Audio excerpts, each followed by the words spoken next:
Welcome, everybody. Hi.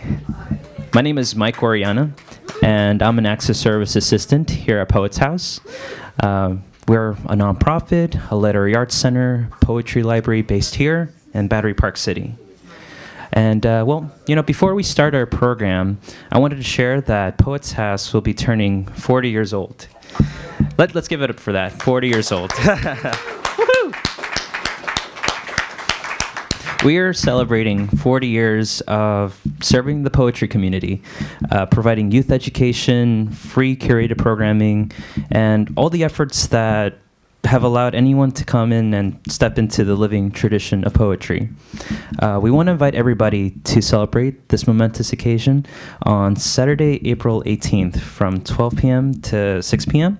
We're featuring 40 readers, including both established and emerging poets from a vast range of literary styles, all of whom play a part in New York City's vibrant community of poets. There will be food and drink, live music, and great energy in the space throughout the day. We hope to see you. And this program is also presented with the generous support of the Battery City Authority. All right, so today we are joined by Charles Bernstein, William Lessard, Susan Lewis, Joseph Milazzo, Jerome Sala, and Sandra Simonds. Let's give it up for them.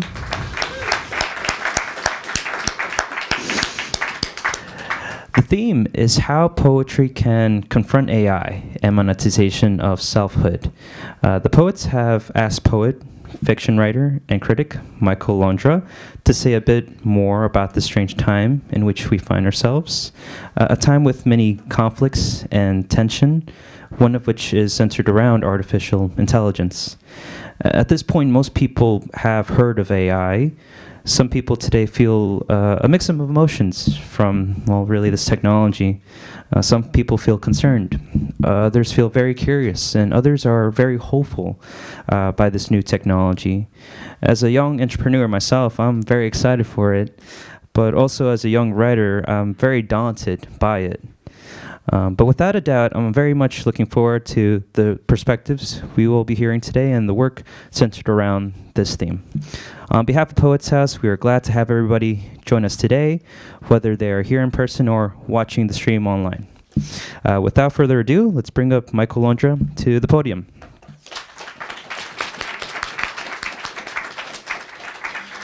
Hi, it's great to be here. It's an honor to be here. Recently, I saw Patti Smith perform her album, Horses, at the Beacon Theater. Filing in, a sign alerted me to the following. Attention customers, biometric identification information, which includes facial recognition collected at this location, is used to protect the safety and security of our patrons and employees. At this point, I had a decision. See the show and be scanned, or walk away and miss out. As usual with me, FOMO won. Which is to say, AI did. In our current moment of what I'd call sick burn fascism, prosecuted by billionaire tech overlords in order to compassionately secure our well-being as a society, conventionally understood definitions of art and art making are disintegrating faster than the US Constitution. AI is changing the rules, but you knew that already. Freelancers are getting canceled from prestigious legacy media institutions for dallying with the dark side, using bots to spruce up book reviews with unnecessary oomph. Apropos of such transgressions, Hannah Einbinder, one of the stars of the suitably on-the-nose titled show Hacks, has fittingly led the verbal backlash against AI posers. The people who use this stuff are losers. They're not artists. You will never be cool. No one likes you. I want to put your head in a toilet and flush. Some of us, however, are escaping the flow. Nobel Prize winner Bob Dylan is one who's getting away with it like a post-human Billy the Kid.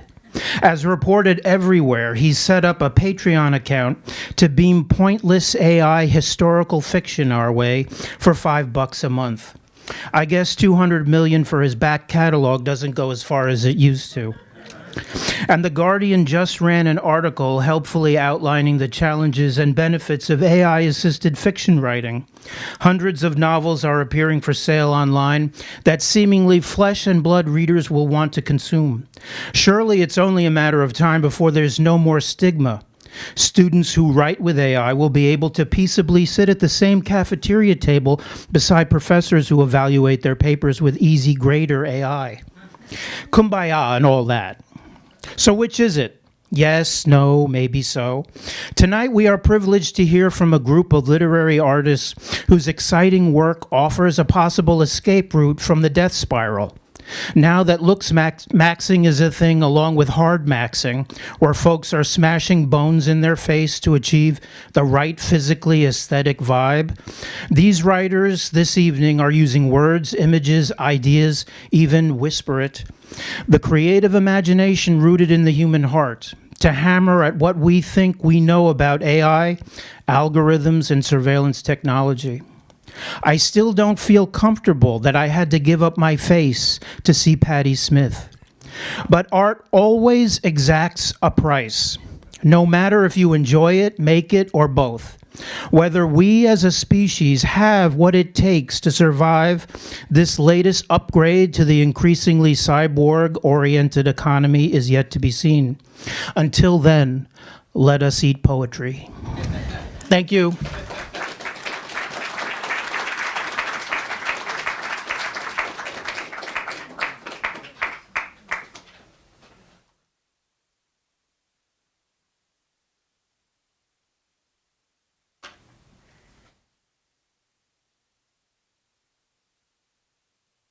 Set this timer for my 10 minutes.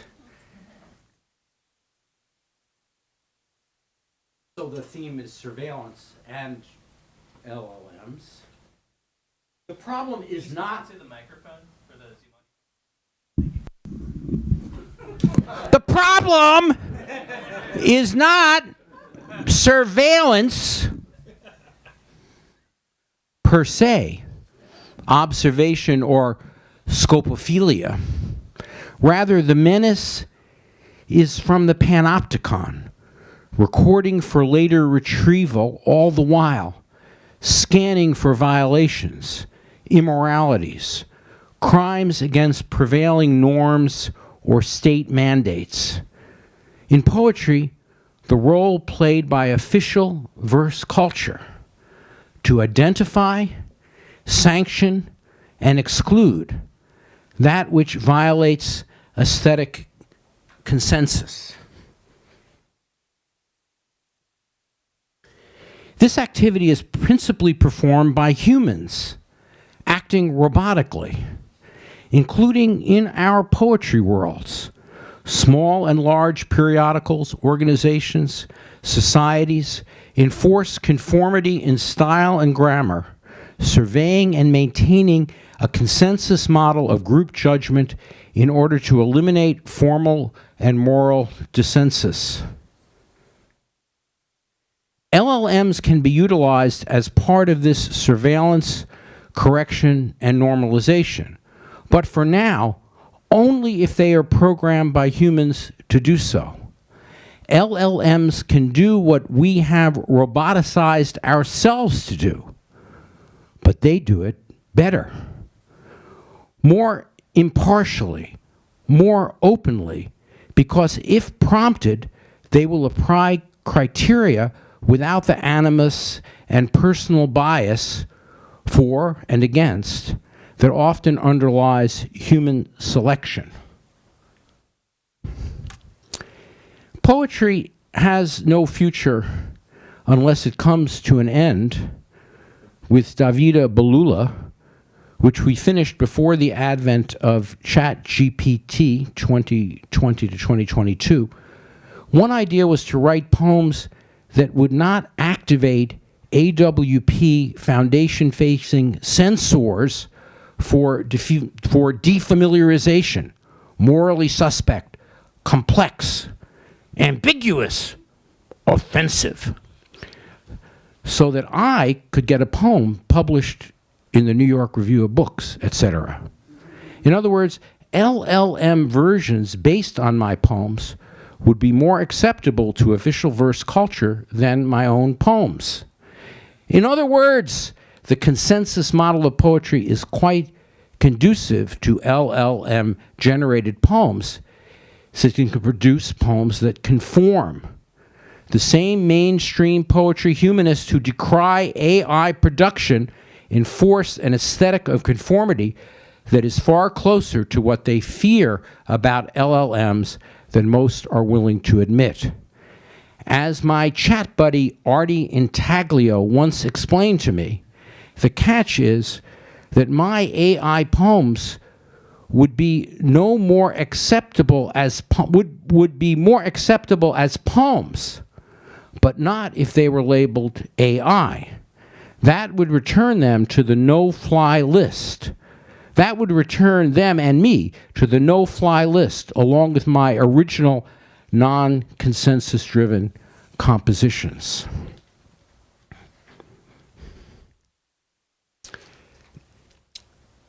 This is a poem I wrote for a special issue of Boston Review on surveillance, the Ides of July. You have to go back to 2013. 'Twas the summer of 13. Edward Snowden was in flight.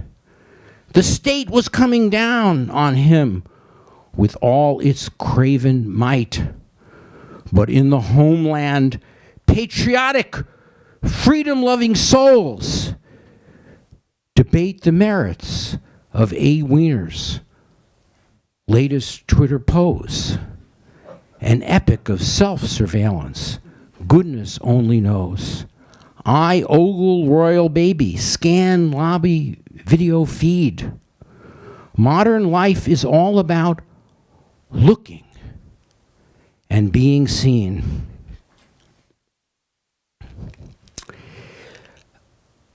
This poem, even though it was included in the ads for an anthology based on the surveillance anthology, was, not surprising to any of you here, rejected from the anthology.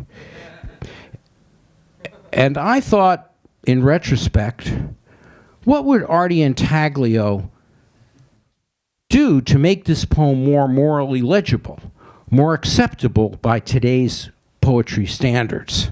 So here is Artie Intaglio AI, my LLM version, to make my poem kind of be acceptable. It's part of my desire, as you can see here, to make myself more amenable to the current poetry climate. And so it has an epigraph: poetry is news that was news. Poetry is news that wasn't. That summer, Snowden was in transit, stateless above the Atlantic. The state moved with patient weight.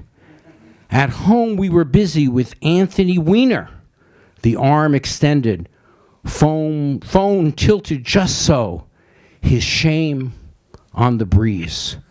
I watched the royal baby on every channel, checked the lobby camera. We had all become practiced at looking, arranging ourselves to see and be seen. So the concept here was to have this poem written in the style of Louis Simpson. And it's for the editor, Andrew Ridker. And Louis Simpson I picked because he is a founding and still dominating presence here at the Poets House, even though probably the people at the Poets House don't know his name anymore.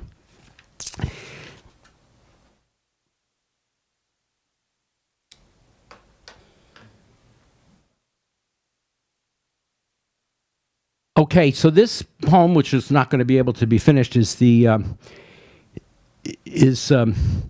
promise of repair.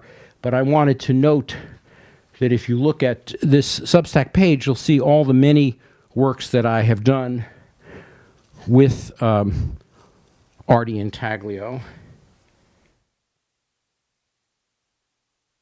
And you can see them here if you're interested in the LLM stuff that I am doing, making me even more unacceptable to the deeply humanist tendencies within contemporary American poetry. And this poem I thought appropriate for the apocalyptic night that we are facing, although I wrote it a while ago. is in a complex traditional form, and it's meant to talk about a tyrant who is trying to destroy the world. It's called The Promise of Repair. So this is an LLM-generated poem with human boost. And by the way, the human boost, some of my human boost works are available for sale at the counter. And also, if you would like to get a personal version of human boost, just approach me and we can discuss a price for it. This is my own version, Human Boost 5.387. The Promise of Repair. His love was law, his word certainty. So they bowed, believing this was freedom. We carved our name resistance, though they called it desecration. Our hands revolted against their shouts of freedom. Each dawn brought heartache, each dusk despair, as their sovereign's shadow swallowed every cry. Their violence is a storm we must endure, bending, never breaking under crush. We dream of freedom against certainty's chains, and in our veins run currents of despair. If every dawn brings heartache, how sustain the will? Still we stand, persistence doubts undoing. Their uncertainty our prison, their love a lie. So we fight, though every step brings heartache. Liberty does not kneel. There is no peace here. Only tyranny's wake and violence's yoke. His love was...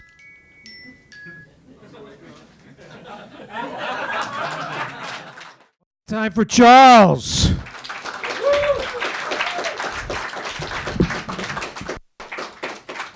That's what's up.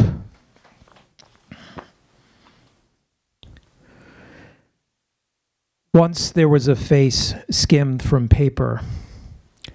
Once there were eyes and nose and mouth pinned to a yawned opening.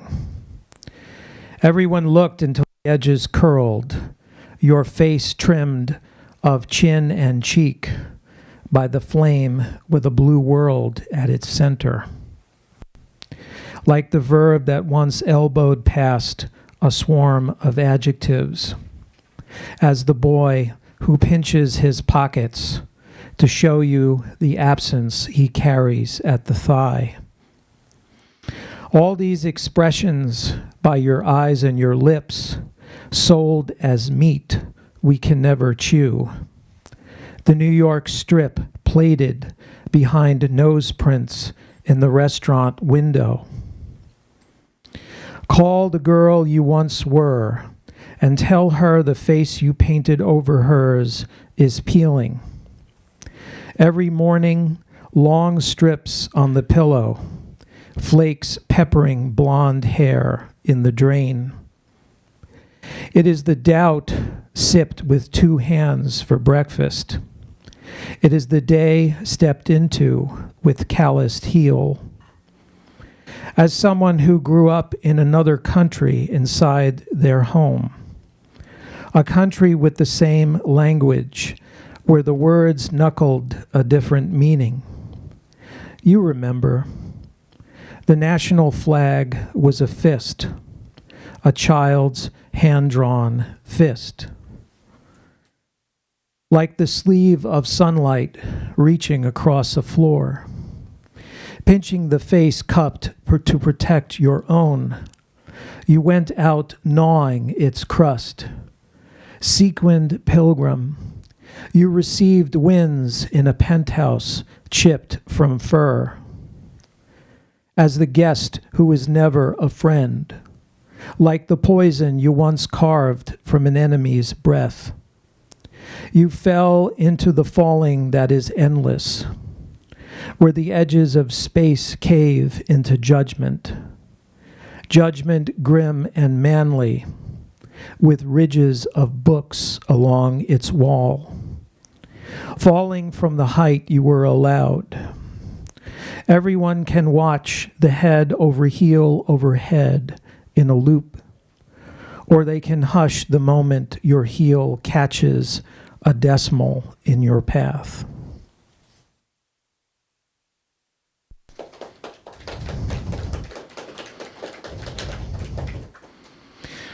Kaibesis. Medusa teaches us we all have a face beneath our outward visage, capable of killing anyone who gazes upon it. In the military, this face is brought to the surface through the erasure of the face we are born with. Each freckle, grin, wrinkle, abraded by recessed metal. 30,000 invisible dots traveling from the camera. They loop the face in a sentient halo, each dot like the blue cartoon pins of an online map. Columbus traced paradise in the bloody outline of his boot. The face is the last parcel of that claim.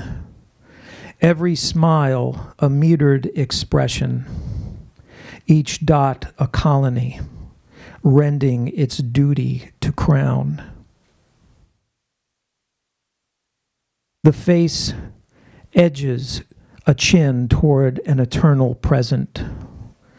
Our use case is a cartoon path, scrolling across the screen, thick yellow bricks rising to meet each step.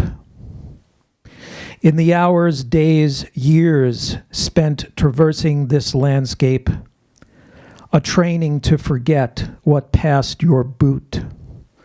Gold coins awarded for besting the next obstacle. Nothing is gained from reversing your heel to see what became of that turning barrel mushroom dragon dispatched at the end of your fist.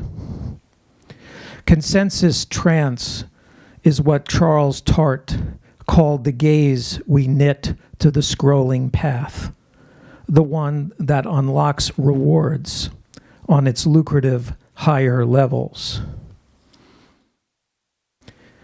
The face has become a troubled asset.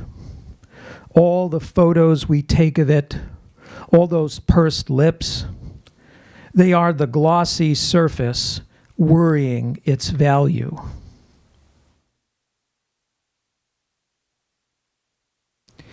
Today, a video of a young girl applying cream. Her hands rub clockwise, rub counterclockwise. They rub her chin, her cheeks, her forehead until the cream narrows into a crease between her fingers. As the world's youngest skin influencer, she can see at 11 a face already failed. Pareidolia. Pareidolia is the tendency to interpret inanimate patterns as faces. Once considered a psychosis that greets the nose in celestial bodies, it is now essential to ambient capitalism. The smiley face emoji's yellow circle has been erased. When interacting with the AI voice vibrating from their phones, users assign a mental visage, often the same race, or tied to the name they have given the intelligence. The intelligence, usually female but not feminine. The appellation scraped from Canaan tonalities and syntax-based class cues. Pareidolia is a comfortable recursion, much like how God took the face of Jesus so he could be seen. Face as interface as face. Determinate vectors. 1. They wonder if the face drips with the blood of Jesus. 2. If splendor ever truly washes out. 3. If there is a cure for transcendence, a pill whose narrow walls block enlightenment at the chin. 4. They love sacrifice, but only as cruelty deposited between the teeth, a cruelty that expects to be thanked. Face, the forward, world-facing part of the system.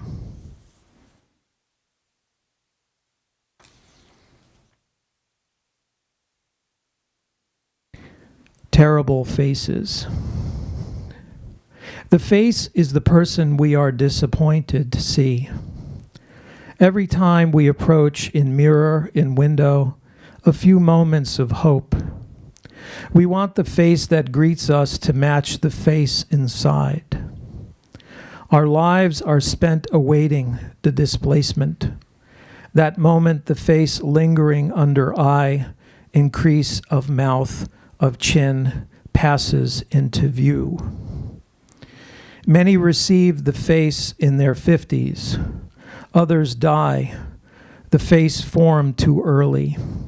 Its pull at the jaw too soon. Perihelion. Too many bottles hold stale light. Let's not without. The face cut from careful, a staple, witness of the witness, see, saw, a ways off close admirer, the last of our boating, marbled. Can it be the part that is whole? The face peels from our sentence, caps it, tooths palpable, leave in a herring vest. The person someone said it is, now curves the lens to perihelion, the face we've never been, a mountain, chins down.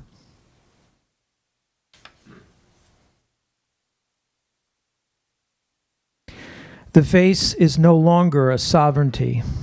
Chin, brow, cheek, the 3 points of its border, flattened to dust, a forked ontology, once stopped at halo, today a quilting, fingers jointing lip to republic of throne. Each touch threads a new economy beneath the tongue, expressions remote controlled, bled from houses numbed with milk. Each time they raise their cell camera to their nose, they affirm the face as hyper-object. Proximate ontology, second to distributed toxicity. Fish 3 hemispheres away, opening wide to swallow each poisoned face.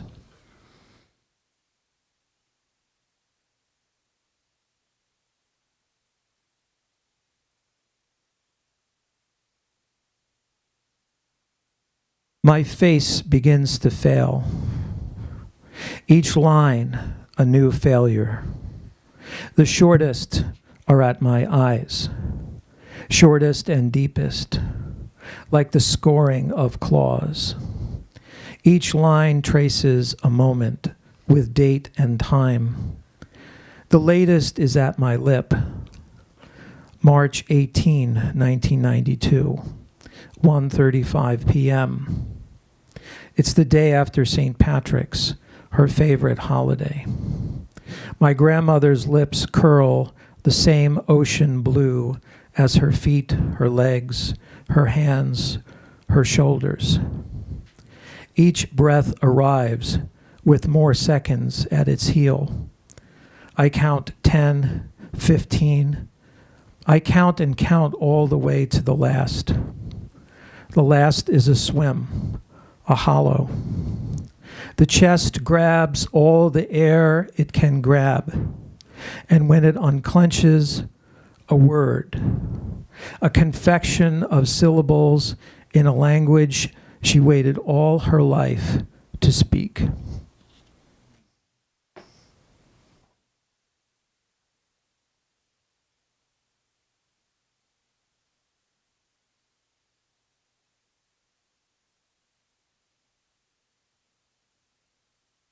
Obliquity of eyebrow. The obliquity of eyebrow, of movement across the face of individuals suffering protracted aporia. Chief symptom, contraction of the grief muscles. Orbitals against corrugators, corrugators against pyramidals. The eyebrow raising its tail, but the inner end is puckered. A fold at the bridge of the nose. Among melancholic subjects, the eyebrow kept persistently oblique. The condition at times performative, as if the eyebrows were the only path to the heaven of the skull. Thank you.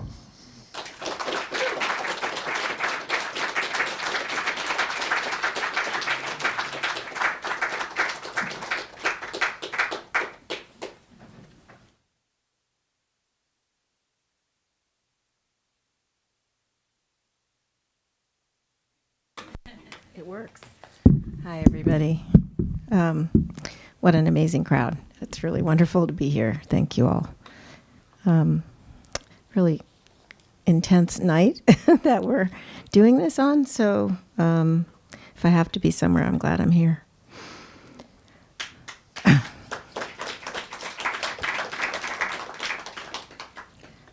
I'm going to be reading from two manuscripts. The first set of poems is from a collection not published yet called Life Sentences.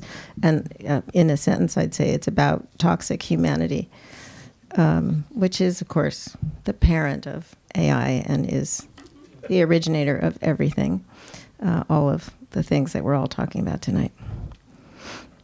It was a signal day for tooth and claw polished to a lethal shine. Leverage tainting the blackened water with fear and exhilaration, the drag of probability and options foreclosed. Our bellied, snake-eyed glut choked by silt and silicon, egging every any to break the frame or stake their gain, as if all this were a matter of numbers and imagination, numbers, imagination, and borders drawn to cabin the other to a tier. The loom of fences raising the raised, dangers, anger, singeing sympathy, and ditching the denouement for that phoenix perspective and her pocket potion of pointillist punch. The first two of these poems comes from a little chapbook that I just brought out that's out there on a table called As If. Immersed in the immensity, rehearsed with the intensity, malefaction guaranteed or your honey sacked. To fudge or not to fudge is the quest. Make a proffer we can't diffuse, or shop, drop, and roll. There go the planes, they're American planes. Plain as that sparrow on my sill digging at the seed of the seed. Ceci n'est pas une idée fixée, when there is aught to fear from fear itself.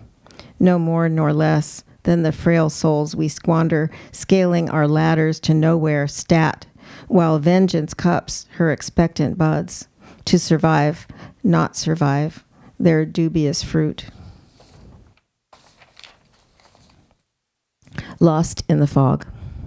Lost in the fog of this fog, these too many wares, wearing us down to the bare bone of contention, withered and weary of nowhere to turn beyond our reel of revenants, caught in a knot of restive reckoning with the ambient murk in our misty midst, mixed in tensions like ribbons stripped of zip.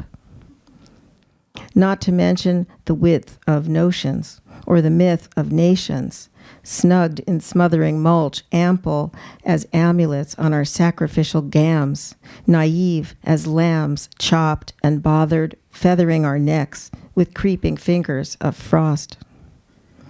While a lofty mob of merry misers meanders through our misery, and the cannibal in chief bites the hand of need, feeding on graft, glossed with tinsel grift, gaping at his own cupidity, as a minority of majors grasps the raft of mammon, floating like black gold on the violated waves.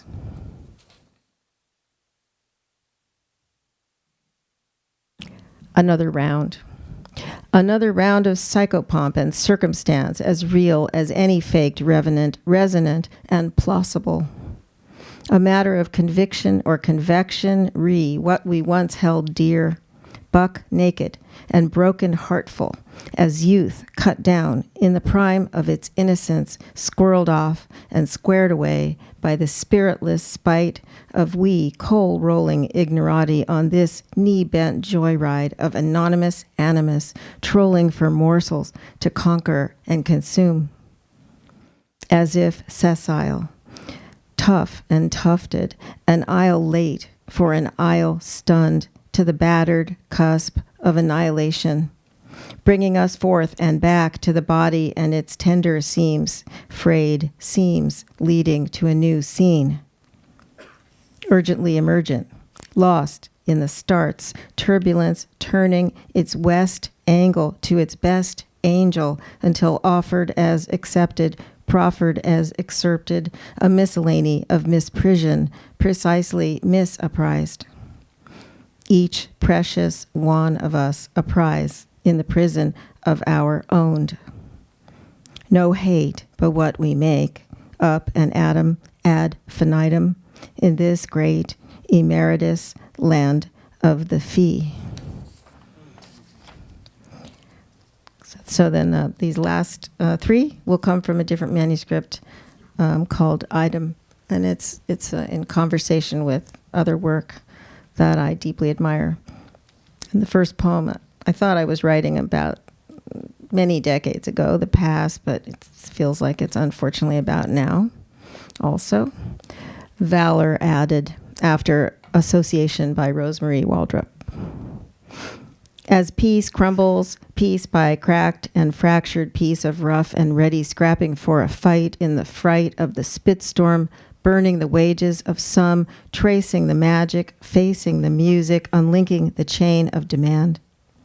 Or disagree to agree in this group with no members, floating in the ether, bobbing to the song of the spheres. There were limousines. There was war and abomination. It was America, caging continents. We made placards and childlike icons to battle the reign of prison, of search and destroy, firestorm and barricade, self-suiting, hide the ball, dodging off that all may die or kiss the bleak fist of champions. Like so much excess and valor, value added, like scrapped recognition, cognition retooled to interrupt this drone. Emergency nullification system, stopped, dropped, and sold. Rubbing skin to skin with the best of them, riding the slippery slope of hunger and danger, new selves spouting pleasure and pain and fear of pleasure and pain and fear. Sweet, first, breast, kiss. Cream castles lit by bright minds' slight finds, hollow rolls swallowed whole, asking what is to be done and done to be said when all is said and done in the setting sun.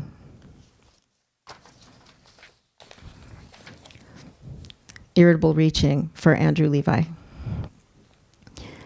There is the egg, and the shadow of the egg, the nagging question of planks and tattered ecumenism, synergetic cynicism, and analog emotions on a digital plane, while digital emotions swamp the analog, hemming and hawing by halves of halves of halves, as Turing might have had a word with Zeno, who might have been his type.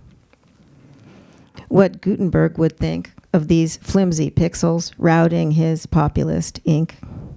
That there is madness in our method, lift in our weight, kiss in our blows, cuts on our brows, salt in our winding ways.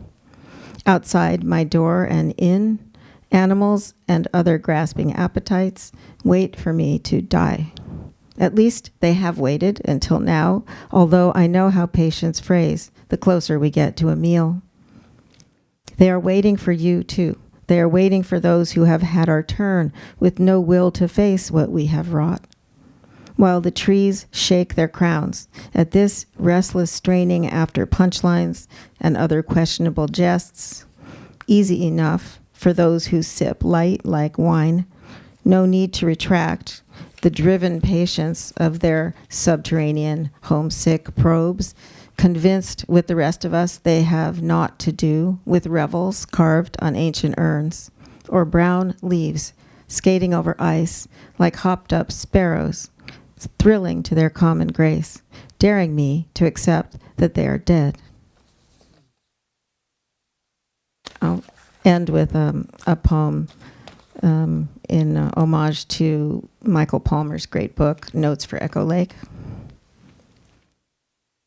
The russet branches mask what history cannot, a hibernation den, a restless hive, a venomous rally, a moment of trust, a guilt ego, a woven trap, the warming soil with its appetite for coffins. The observer of our fate coughs on the day's syntax and leads us to the nowhere of our origin. A restless president shrieks for attention, while the interlocutors of threat revive another stampede. Rivers of fear clog the aisles of consumption. Ancient gems disguised as coal claim kilos of waning flesh. Sonatas wither in blasts of anxiety, dolled up as enemy. A child unfurls her empty palm, reaching for a sweet, a sphere, a word, a fact. Thank you.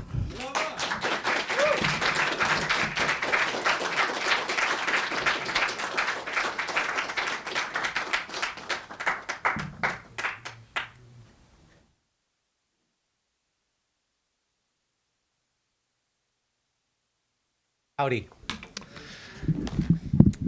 I'm going to read 5 poems. You can keep countdown if you like. This first one is called Interocitor Rock. An interocitor is a piece of alien technology featured in the sci-fi classic This Island Earth, famously parodied by Mystery Science Theater 3000. Interocitor Rock. I vote we live hereafter in a world of nightmare appliances, refrigerators that are actual lungs. If you care to assuage your guest's thirst, to cock your elbow and rifle your arm through epistemologies of pleurisy is your only choice. A theocracy of thermostats, parallelizing neutrophils into thick gradients. Networks of smart carbuncles assembling through-hole circuitry you can desolder without fiddling with wicks and braids, thereby connoting a self-attention worse than masturbation. Under the watching over of this imminence grease, ectoplasm stabilizes into a kind of Teflon. By law and catechism alike, we each powder every extremity with pulverized chips of pigments explicitly leaden, otherwise these mucus-colored protections are not so easily bonded. Where tumors take to skimming, the ocean is a coefficient, the tundra an oscilloscope, the sun a cursor, a phosphor implacable, undawning, unsetting, reinforcing only and utterly, content to feed hulking monochromes from my right to your left to my right. Vibe coding. The microphone stand's getting in the way of my... Can't figure this out. My vibe coding. Tethered to an Ouroboros loop of mashed reprimands, I introvert my way into a sprawl I shouldn't prove, an uppity coterie I would never depose, a jive library I can't karma. Scut work in this skunk works distills down to screwing meticulous errors into billions of omens, into trim, into trig, into pocket paradoxes, bugging, brill-creamed outrages. Cessation neighbors a soulful output, a pattern of petering patterns and states of jitter, whether to boss or apprentice, whether to glide, anaerobic or ascend boxy, suggestions of stretch. The art of lying to panjandrums, to toady Methuselahs, to arcane chunks of squeeze, not to rhetoric, but to the berating mewling in rhetoric's glosses. This perjurious craft shoots alien after alien across the brown field's clayey addictions. Dimmer views of cherries, bells, lemons, 7 minus 6 sevens, seesaw to a pillage I don't much feel. A pillage sponsored by the onerous snap of a licoricey chickle. A pillage milking sanity's tipsters. A sanity whose steepled hands nozzle a strobing Roscoe and ennui smacking a fat wad of sass. Maybe the navel can gaze back even as the camp stool collapses under the flab of strictly spoken slop straddling dinosaur eggs harvested from a loafing beehive. Maybe humiliation can buffer the smallest known customer stored churning and shrugging in a figment of a new plutonium. Thank you. Big data. Each new instant is a new attaché case clamped to my overrepresented grasp. I can know neither its contents nor the combination that will unclasp it. I'm an uncooperative courier on an assignment so overtly furtive, clomping through a stand of live oaks, their gestures captured by ball moss. In this forest, the Klieg lights glare at everything from nowhere. Maybe if I can remember my Boy Scouts French, a word of theory will cause the hinges to pop their knuckles, the leather to vomit its compromising negatives, its bullion, its ledgers, its accuracies so truthful they are so susceptible to counterfeiting, like a stone on a garden path secreting a spare key to the front door. Once inside, the autumnal carpet bunches, more deluxe, more jigsawed. Behind me, the valises of the superseded accordion satin cavities. My wrist is redder than a policeman's glove. The prank confirms the delicate touch it takes to pry surveillance away from its brutalist cinemas. That sound asset inside the latest shuffling of briefs isn't a rustling possessed of context's integrity. It's me watching where a grounded hawk moth flaps and flaps like a fan dancer to free itself of a yellow jacket's groping or indefinitely postpone its sting. The leaves absorb the beating. The struggle loses its salmiac savor. My lubricant parts are smarter than the eye spots I can only assume adorn my back. My reflexes are no substitute for natural selection. My cramps for minutia's trappings. Good money after bad. Loading a trailer preemptively loaded with high shelves of unsold replica endorsements not one United Way chapter will accept as a donation. Sure, it's the perfect heist, assuming the knocking over occurs on some decommissioned blacktop deteriorating like the common law marriage between Hammond and Gary, Indiana. Question, would you wed a hottie who shared your surname already? Question, do you re-centipede your shopping cart or leave it to slow dance like a zombie? Do you curse whoever designed this parking lot without angled spots? Question, when thwarted by life's indifference, do you mumble under your breath about other people who leave their brains out for snacks? What a mess of fresh scuff marks this commonwealth has become. The plumbing in that prism is pretty dirt bike-ish, a choppy dressage, the quirks one mince should last forever rather than breaking every 90 days and forwarding the weary endearments of one's platinum status into recidivism. Question, but what the fudge do I know when the rubber meets the diddly squat? Question, would or wouldn't I advise my internal Pittsburgh that its accusations are eternally welcome? Question, it's never say never. Is never say never an iteration in a chain of bluffing diplomacies or a spam bot's dating profile? Answer, ask yourself, how did we get where everywhere remains up in the foreseeable air alongside the old wives' reports fomenting in dented cans? Yeah. Thanks. Last one. All denouement all the time. Those who die in their infancy are not assumed into heaven. They join the ranks of decommissioned public sculptures in some uncanny valley.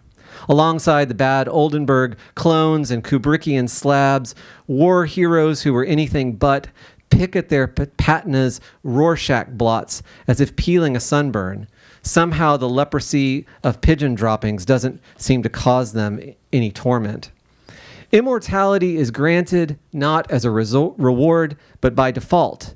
It offers much less resistance than judging who should suffer the trauma of logged responses, the trauma of transcendence, the trauma of vigils, the trauma of barricade tape, the trauma of trial and errors, white rats and costume beards, the trauma of being reborn. After all, what form will these bureaucratic demiurges pull from the cache of confiscated toys they call infinity? The wailing and weeping are never ending. All these souls frozen in an ecumenical automatism. An electrified field awaits its stimulation underneath this cheap Elysium's astroturf. Thank you very much.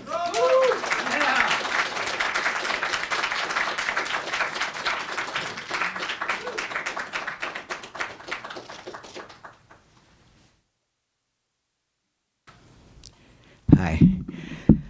As someone who worked as a copywriter much of my life, I'm interested in surveillance capitalism and AI, not only for the philosophic questions, but how it enables you to sell all of these things.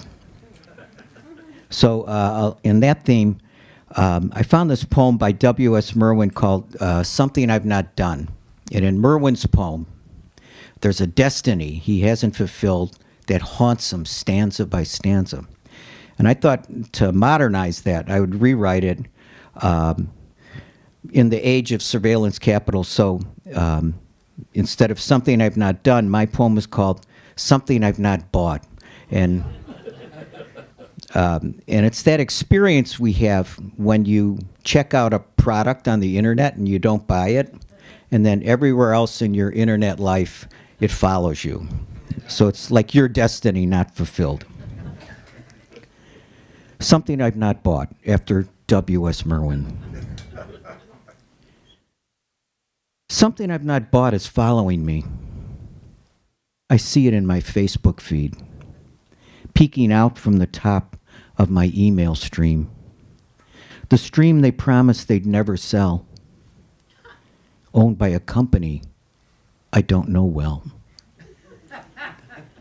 Something I've not bought is following me, seen as I've not bought it again and again. I see the tracks of its ads like tears running down my screens. In the morning, it's there on my phone before breakfast. It seems to pop out of the void in a banner over my browser. I shrug off its warnings, tapping a gray tab that says close. In the evening before bed, it knows I've spent a whole day not buying it. Again and again. Not being a person, it doesn't take it personally. But if I ever click on it, I'll never be rid of it. It will inhabit the very soul of my machine, demanding ransom unless I pay or exercise it through a search and destroy mission in my applications file. If I shrug it off, I know it'll be okay. A stranger waving at me from an ocean liner I pretend not to see.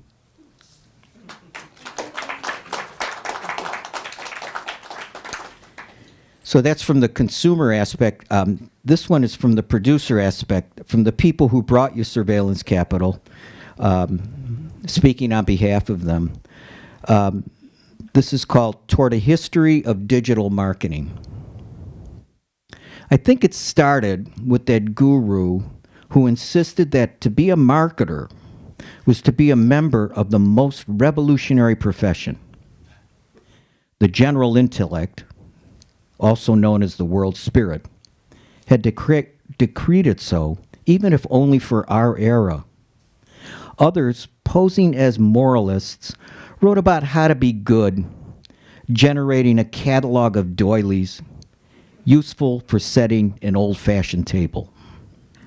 But the marketers, they could determine both what was on the table, how people saw the silverware, cups, plates, the food they cooked, how it was seasoned, how it tasted. Remember that wine glass shaped like a Brancusi sculpture? All sleek and retro-futurist? Even the great wine connoisseurs were convinced it made their grape juice taste better. The bouquet, a fragrant ghost. What a blast to watch the snobs trip over their snoots. Or how about when they first invented digital coupons? Some copywriter with a PhD wrote product descriptions in the form of digital sonnets. Okay, nobody read that shit. People just cared about the discounts. But a whole population of pricing stratagems was born. And that just proved that they'd invented a science, one that embraced failure as a path to the truth itself. Of course, the copywriter who wrote that stuff got canned. But the war for the real always incurs a few casualties, doesn't it? Better luck next gig. This is called trolling. As if the internet were an infinite population of bridges with an angry someone underneath each. This comes as no surprise. It's like that meditation exercise that asks you to assume that because of endless rebirths during an endless cycle, that everyone at one time or another was your mother. And then if we add, as the meditation teacher puts it, I don't know about this exercise. My own mother was pretty mean. We might also say that because of endless searches and encounters, everyone at one time has been your troll. Or at least has an inner troll hiding under the bridge of their inner nature. Perhaps the troll is sleeping there, a lazy troll by today's get-up-and-go standards. Until, because of another's rudeness or idiotic comments, it is awakened to the truth of its being. Trolls like each other. To them, it is an act of compassion to awaken another, like a guru might throw a shoe at a student to awaken them from their dogmatic slumber, to shake them loose from the stupidity of common sense.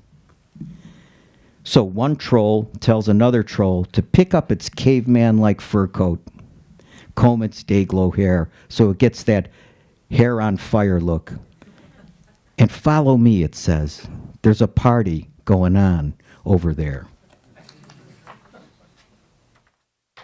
Okay, last one is also kind of a rewrite of a very short speech. I was thinking about AI and, you know, how people are worried about sentient machines taking over and all of this. And I was thinking that's kind of like in the 80s, the archetypal version of that was the original Blade Runner film, not the book, but the film. And there, you see very good-looking androids running roughshod over everyone until Harrison Ford, hunts them all down.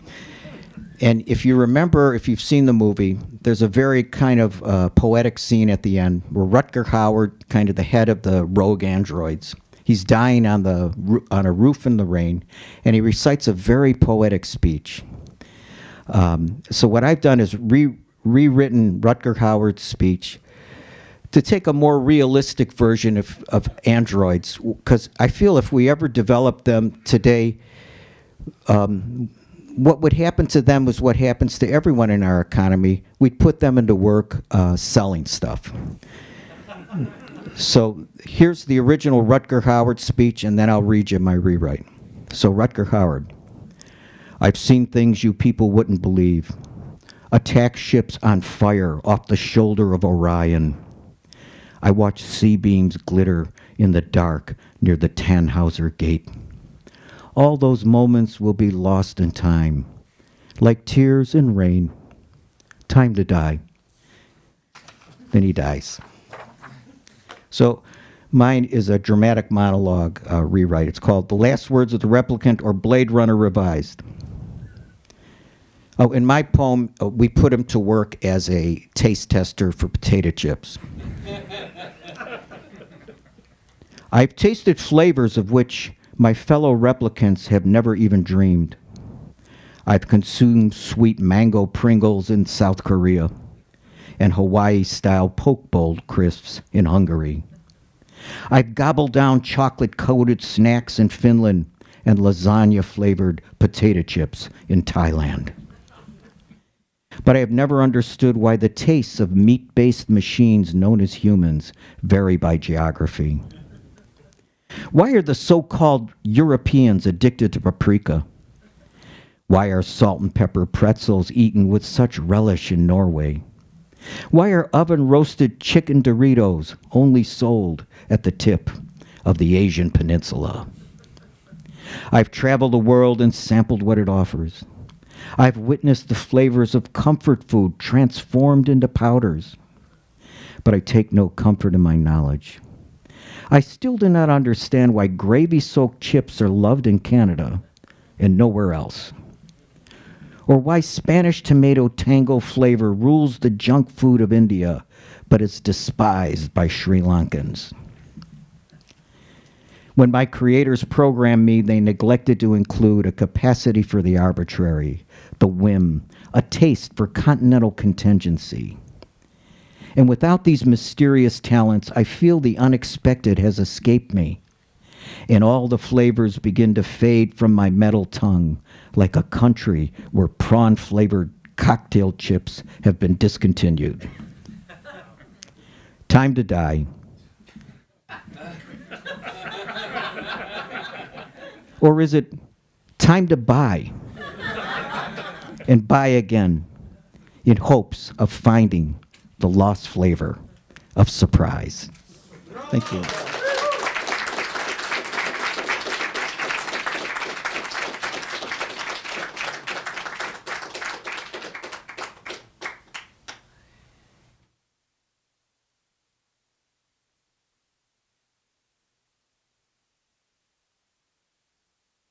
Hi.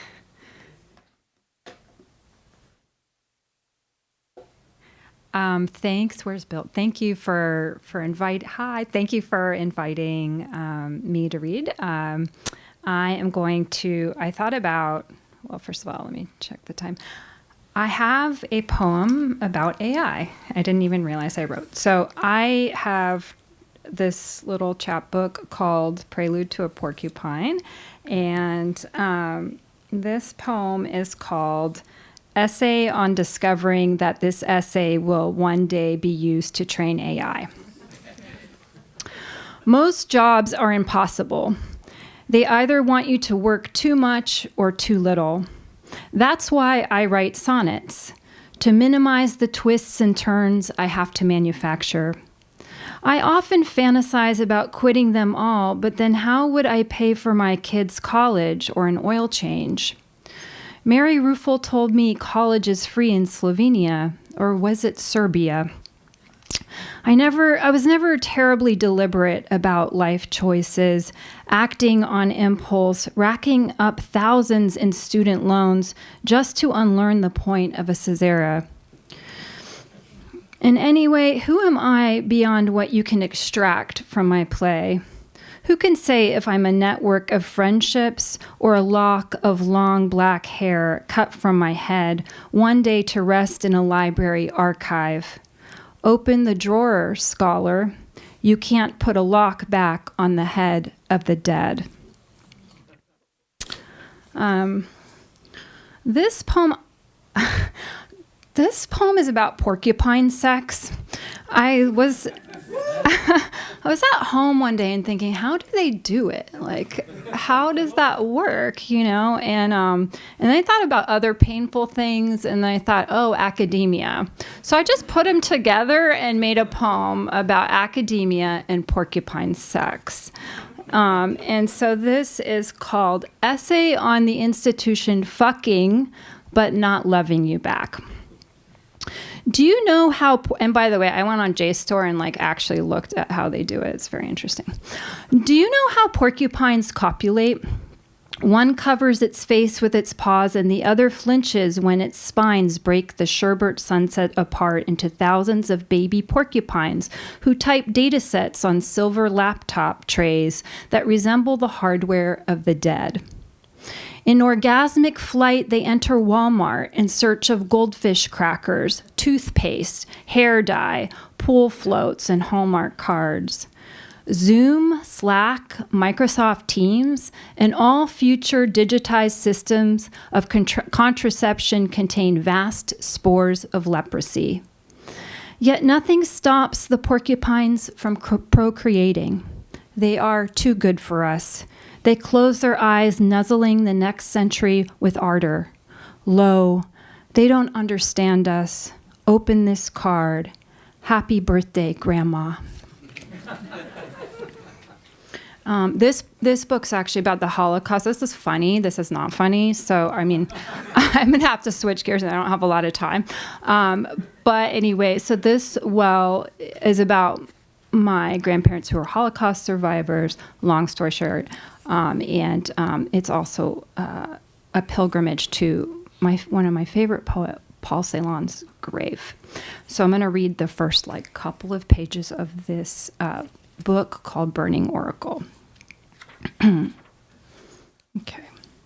And one of the characters in the book is a fox named Reynard Medieval Fox. So I'm just going to start from the beginning. On Reynard. Doe. His pelt is orange unless he lives in the Arctic. Because our story is set in Paris, his pelt is orange. Ray. In the Arctic, his coat changes from white in the winter to blue in the summer to blend with the sky. Me. In medieval tales, he fakes his own death, and when the animals, wolf, rooster, lion, dog, gather to mourn him at the funeral, he pops out of his casket, terrifying them. Fa. Cardinals represent the morning. Reynard is a symbol of the evening. Sol.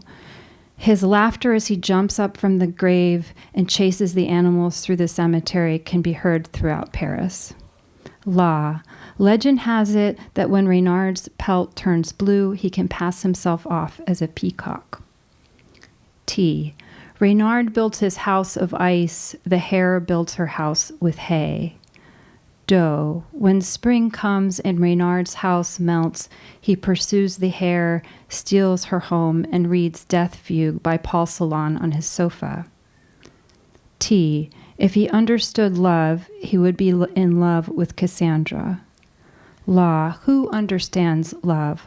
Not a fox. Sol. In ancient Egypt, the fox plays the lute. In France, he is known as le fuckboy. Fa. Then Samson went and caught 300 foxes, and he took torches and turned the foxes tail to tail and put a torch between each pair of tails. Me. Who understands the fox? Not prophecy. Ray. Aristophanes notes Reynard's predilection for eating grapes. Do. Samson watches the waves of fire roar through the fields, olive trees, vineyards. Out of the corner of his eye, he catches Ray dart away. Thank you. This book actually is about technology. It's about identity, like how we know who we are and what those machines know about us. All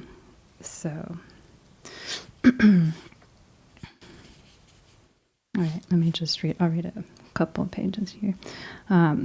Ray's blood red brush swishing the centuries, tail held high over Paris, above consciousness, triangular teeth crunching antique glass grapes, a bunch of tricks raised from the dead of flesh, metro line, the aorta that hurls us through decades. He glides, I glide 1 millimeter above the Seine, astral pause projecting behind his fables, my tales to shred time with claws, fingers fingernails etched two trails of river water. We came to this land by violence, propelled into city, country, wars to locate a center inside our autumn-colored all fours, non-human form, one path to the future, the other unknown. Ray called. I told him not to. He kept calling. He said he didn't know why I turned him on. Me neither. I hid in a large field of aster. It was May, a time of purples, May the optimal. I answered that I live a bad life and that I'm mad. Shoot me a picture of your lament. How near the hue of kinesis these spring waters, I answered. He wrapped himself tightly in my preposition, sent a verb or two between my thighs. Oh, it was the good kind of love, unencumbered by love. In the morning, I noticed he'd left behind his blood-red gloves. May, the sick days, the many rayed clouds. And I'm going to read the very last part here of this book, and it's a book-length poem. As if you've written one, they're not easy to read from, but this last poem is a cento where you take, everyone here, you all know what a cento is. This, I'm like talking to, yes, I'm not my class.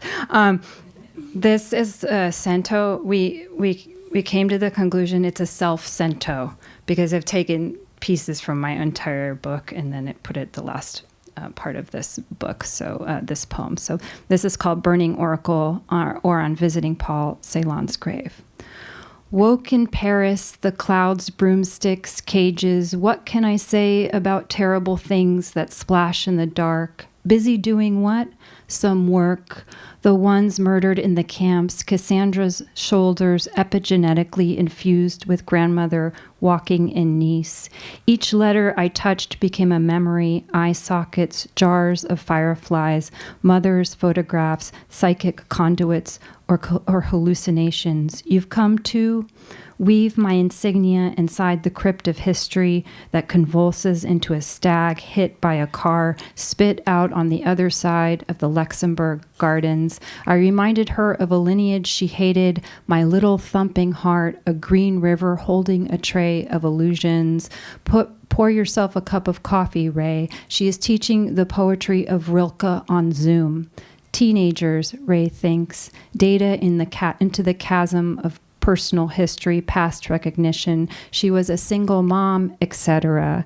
Chloe cries out, I will be there. There was death in that green river, your death, Paul, and mine too. I will be there with my forefinger on your name, bloody, slender legs, porcelain sky. I wanted to rescue you. I wrote my elegy, a copper ruin, a metallic hotel, and poached eggs in Santa Monica, and tangles of Cassandra's astral hair. Her collection of omens, I look inside. There's nothing except the sun shining on work boots, more vortex hair, ecstasy, October sun streaming, sea glass eyes. Hello, Ray. Who says this? A witch with a half-opened mouth goes right for the liver. At night, tragedies occur. Bang, how do we know? Decayed leaves, black ruin. I threw up my past to think the world is over. Slow as tree sap, clouds that form. We are all problem animals, women with ugly hands. What if I write a poem instead? Ray shoots up, blue tulips, streaming spirits, stone glyphs, the graves they dug, doubled, tripled into my shadows, the ditches of history. Paul, what about dreams? I live a bad life. Sand at the bottom of the Seine. A mind, a painting, a poem. Stare at me in terror. Thank you.